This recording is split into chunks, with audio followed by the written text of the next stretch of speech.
Yes, I'm going to basically describe and talk about the sort of problems that I've encountered doing this project at the V&A, which I started in 2009.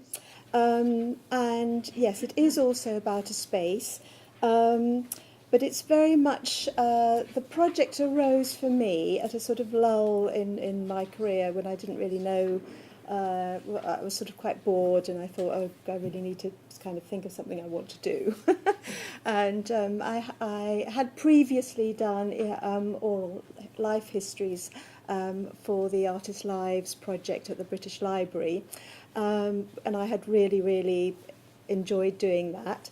And my PhD, which I did at the Centre for Narrative Research at the University of East London, was actually sort of reflecting on some of those interviews that I had done. You know, what did they mean?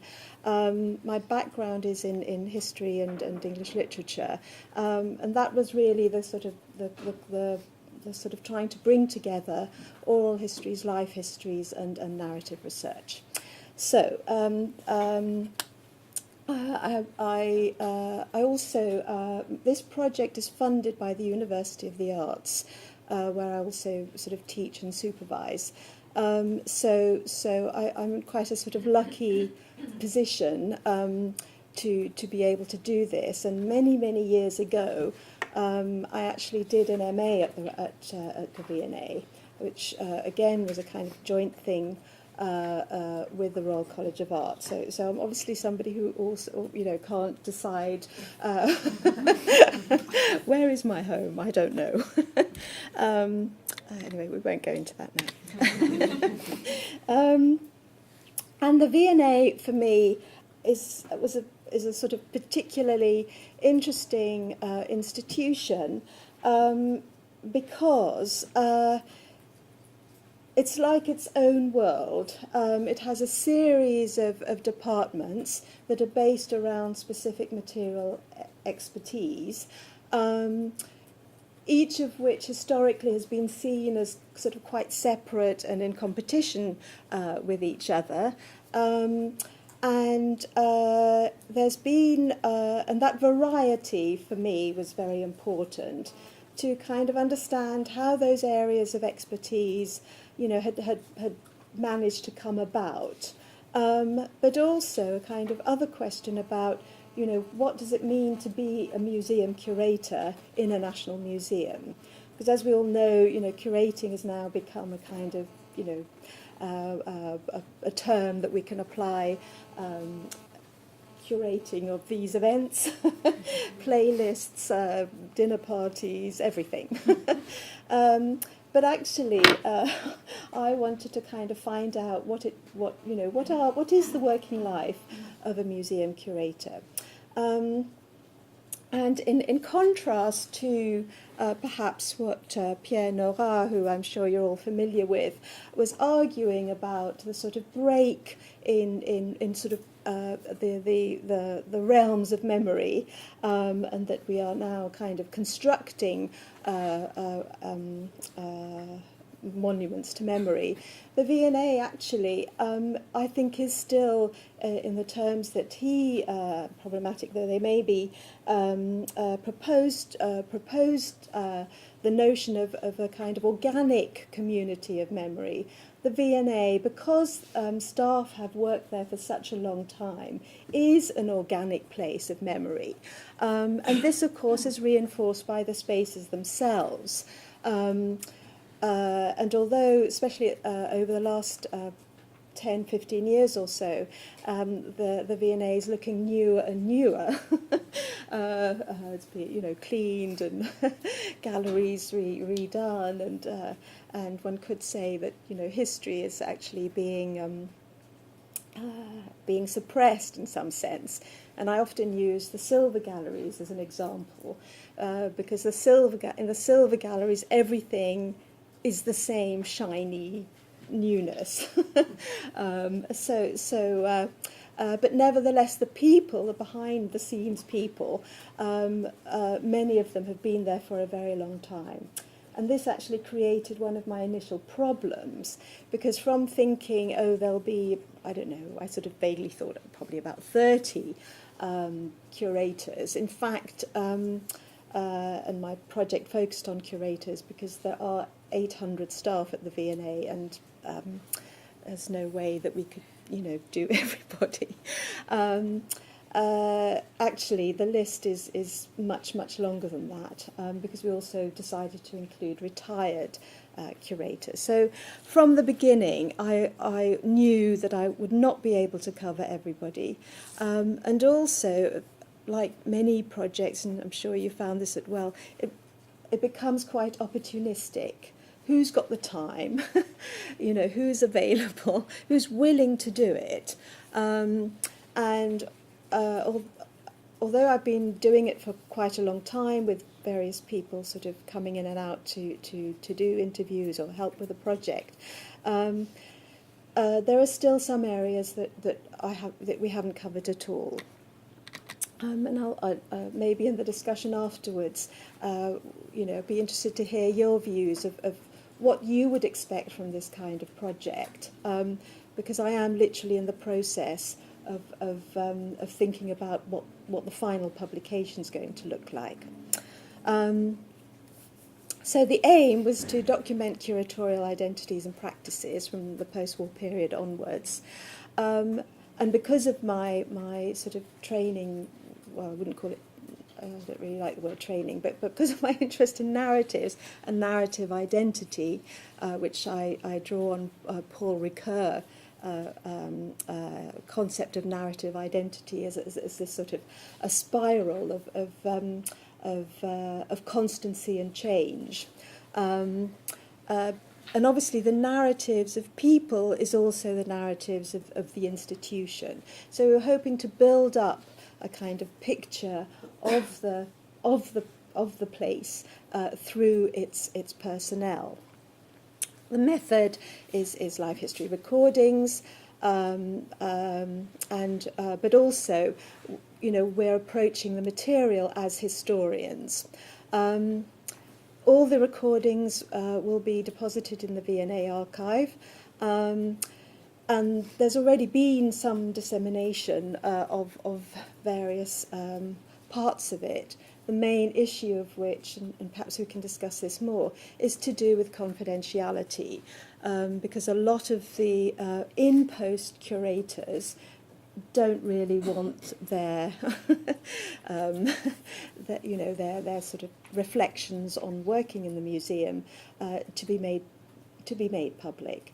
And so I've either negotiated individually and shown them specific passages. I think that's a way round to a problem that happened with one interview, which was done on the basis that it would be public and not embargoed. And then at the end of the second session, the interviewee decided that she did want to embargo it during her lifetime. And that was very aggravating on two counts. But the main one, if I knew from the beginning that was going to be her position, then I would have asked her lots of questions, which I avoided asking because I wanted it. The agreement was that it was going to be open. But since then, I've negotiated with her to show her the specific passages, that I want to use, and she has agreed to that, because often, as I'm sure you've found, I don't know whether anybody here has ever been interviewed, your anxiety about what you've said doesn't actually match up with what you did say. Although you could say that a lot of what I'm recording, mostly people are worried about what they've said about other people. That's the key thing. So dissemination in an institution like the V&A is an issue, and I'm sure some of you will have come across that as well. So it's the sort of move from the civil servant connoisseur to, you know, the much more kind of glamorous museum professional. And I think the different ways in which these portraits have been you know, represent the curator, you know, possibly says it all. But one of the things that came out of the interviews, and something I had no idea about, and this is how, while you're doing an interview, it can lead you down paths that you hadn't actually expected or hadn't really come to the forefront of your research. So although I knew that the V&A had been a civil service staff, it was a government department. It was managed by the Department of Education and Science from its inception in the 19th century until 1983, when under the National Heritage Act, the V&A and the Science Museum became trustee museums, with trustees responsible for running the V&A. They all signed the Official Secrets Act. And in fact, that carried on past 1983. So the culture of privacy, if you like, was very dominant. And this became something that I really was quite fascinated by.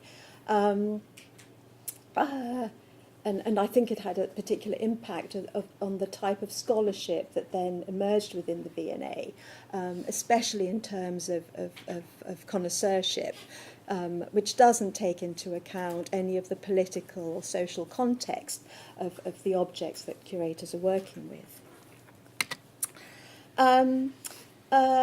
In thinking about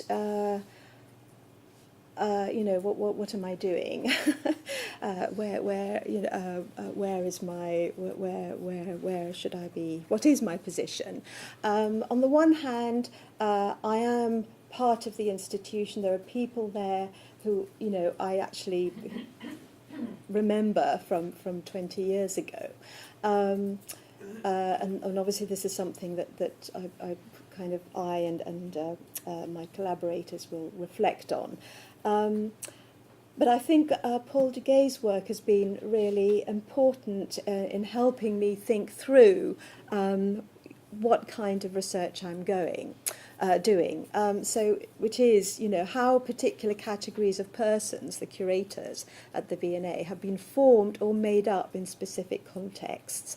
And a particular time. I mean, I am, you know, the historical specificity of the changes in since 1945 are quite sort of significant, and not just the abandonment of having to sign the Official Secrets Act and the sort of arm's length civil service kind of relationship to government, but obviously the funding of the V&A, the increasing private funding that goes into it, are all aspects of the way in which curators manage their day-to-day life. And so I coined this neologism, a curatocracy, because it sort of combines the notion of the bureaucrat, but also with a kind of institution that the V&A is, which is, in many senses, an elitist institution and museum that has nevertheless, since certainly the 80s, has been making attempts to become a more public-facing, with not curators sort of sitting in their offices and ignoring the public.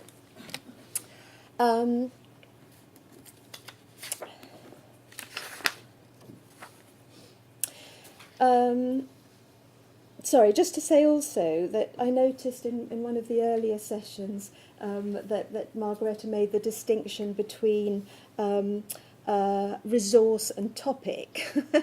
And I'm very much sort of wanting to have my cake and eat it around this, in the sense that I'm creating a resource which depending on particular consent and depositing structures, will be there for people to use. But I am interested in for my own research in how curators construct their narratives, you know, where they start, how they talk about their particular forms of expertise. And that is different depending on the materials that they work with. So, for instance, curators in fashion and dress talk very differently about their work to those, say, who are working in the 3D sculpture department. And that's partly also, of course, to do with the ways in which they have been, if you like, made as specific type of scholars. But I think the other thing that I'm bringing here to you as a problem that I grapple with all the time is to do with the entanglement of the public and the private. It's not very easy to actually separate that out, and maybe that's something that we can, you know, talk about later. But I think there is always, especially if those of us doing life history work, where we're not coming with a specific topic or theme, where, although even with that, there's always this entanglement of the private and the public. And these are, you know, a good example, for instance, is Roy Strong, who was director, slightly infamous director of the V&A, who was recently interviewed by Lucy Worsley, a sort of television historian who works for the Royal Palaces. And this is actually an image from one of my interviews, because occasionally I get to, especially with the retired curators, to go to their homes.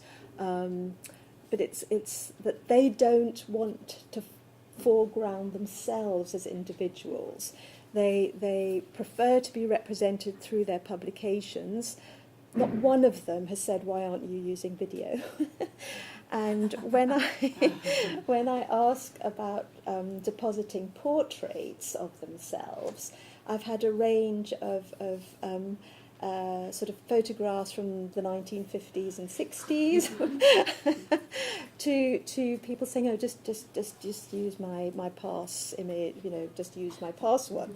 And I said, "Do you really want that to be?" So it's a whole, you know, there is this sort of culture of what's the word? You know, not wanting. Going back to my two extreme images, so you know, there's and usually it's not the cult of the personality, which certainly Roy Strong has always you know has been very strong, and was certainly very strong in his life recording. And in fact, when he sent me his consent form, he included a postcard, A5 size, of himself as Lord Tennyson. So I'm very pleased to have that.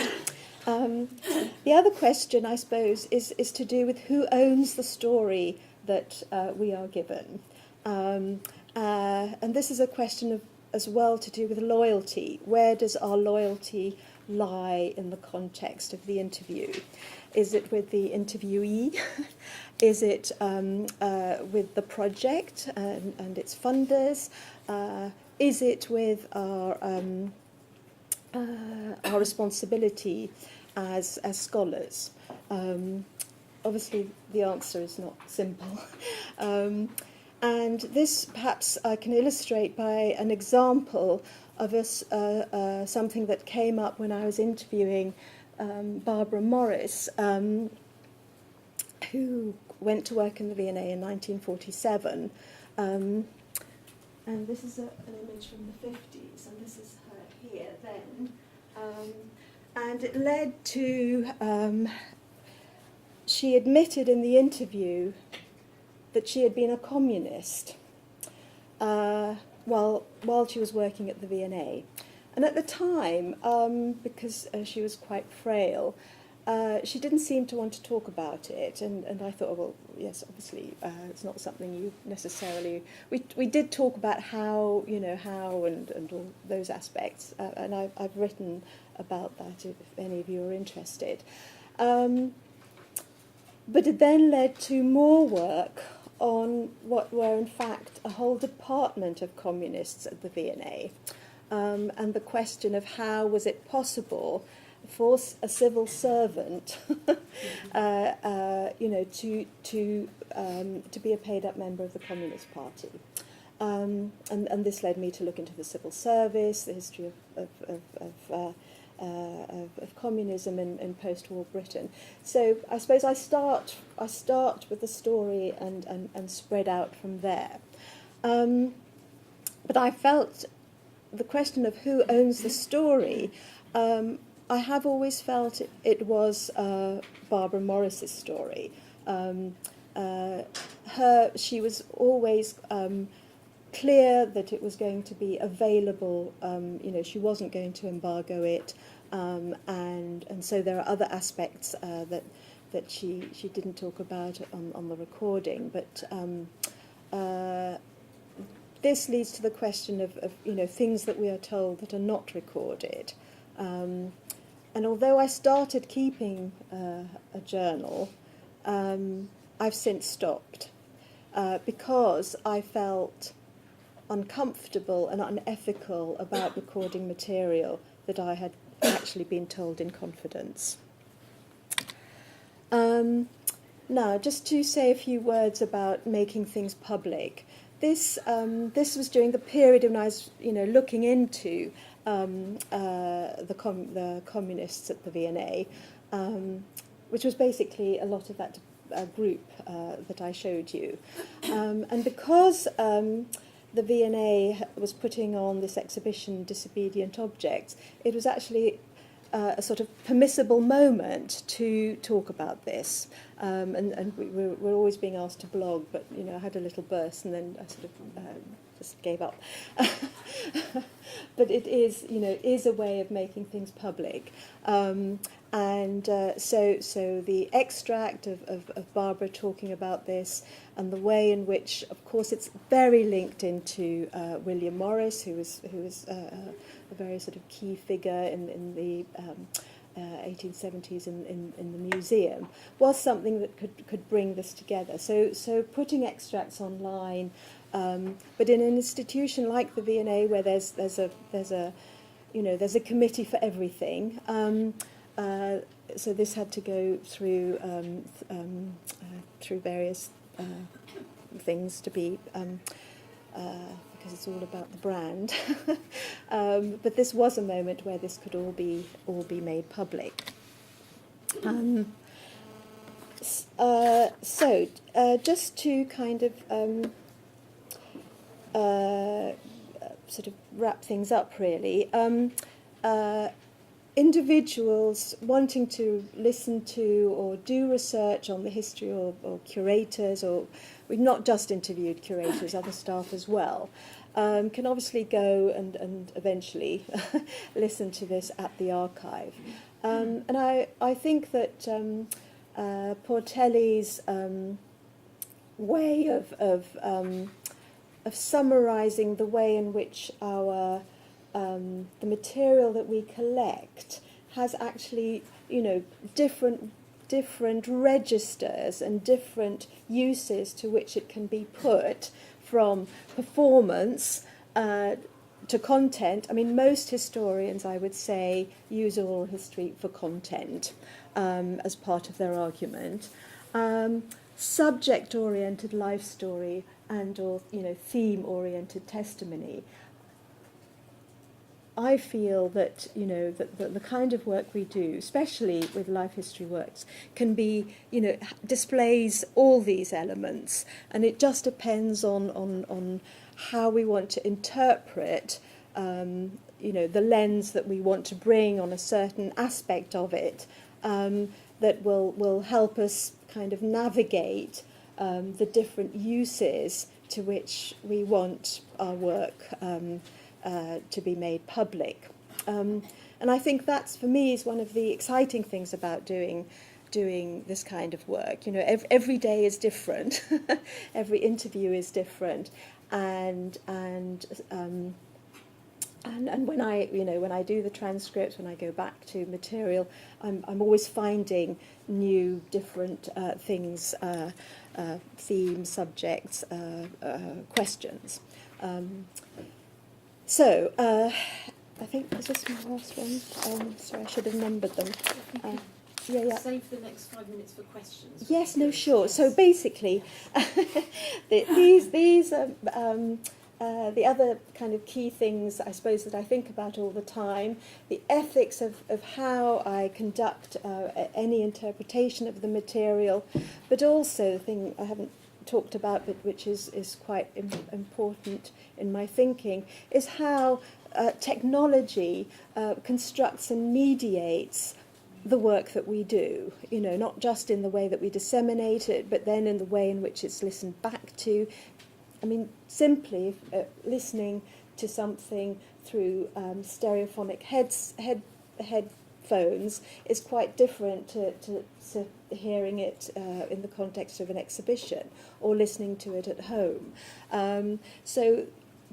Although the opportunities have kind of increased dramatically for the ways in which we can engage with audio material, I think that you know, we need to pay more attention to the ways in which we disseminate those voices, and those are just some of the texts that I think you know, I hope you find useful. Sorry.